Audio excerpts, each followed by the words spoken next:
ఢిల్లీలో పోరాడాల్సింది గల్లీలో అరే మేము ఢిల్లీలో పోరాడినప్పుడు మీరెక్కడ తలదాచుకున్నారు? యావత్ క్యాబినెట్, తెలంగాణ కాంగ్రెస్ ఎమ్మెల్యేలు, ఎమ్మెల్సీలు, ఎంపీలు, డీసీసీ అధ్యక్షులు, చైర్మన్ అందరం కట్టకట్టుకొని ఢిల్లీ పోయి ధర్నా చేస్తే ఆనాడు మీరు ఎక్కడికి దాక్కున్నారు? మరి మేము చేసే ధర్నాకు రాలేదు.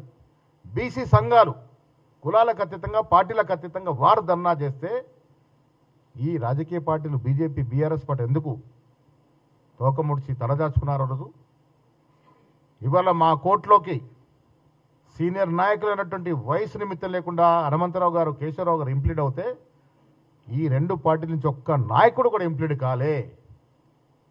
అందుకే ఈ నాయకులు చరిత్రలో బీసీ ద్రోవులుగా మిగులుతారు.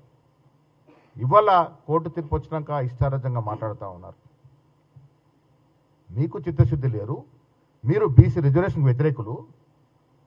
బీజేపీ, బీఆర్ఎస్ పార్టీ లోపాయికార ఒప్పందాలు ఉండి ఈ రిజర్వేషన్ 80% అడ్డుకోవాలనే కుతంత్రంతోనే ఇవాళ ఈ రకంగా మాట్లాడుతూ ఉన్నారు.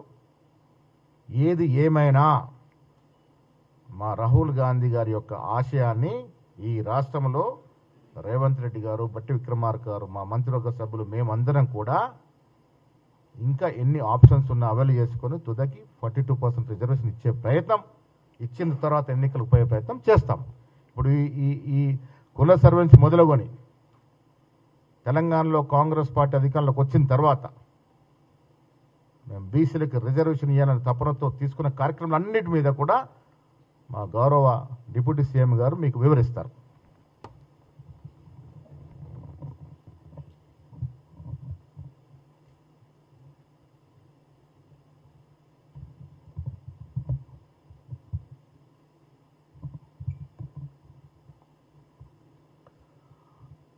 మీడియా మిత్రులందరికీ కూడా ముందుగా నా హృదయపూర్వకమైనటువంటి నమస్కారాలు. గౌరవ రాష్ట్ర కాంగ్రెస్ కమిటీ అధ్యక్షులు శ్రీ మహేష్ కుమార్ గౌడ్ గారు, గౌరవ రాష్ట్ర మంత్రివర్యులు శ్రీ పొన్నం ప్రభాకర్ గారు, మరో గౌరవ రాష్ట్ర మంత్రివర్యులు శ్రీ వాకిటి శ్రీహరి గారు,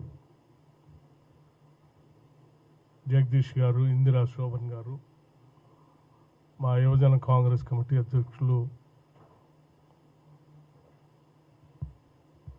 అట్లాగే ఇతర అనుబంధ సంఘాల అధ్యక్షులు అందరం కలిసి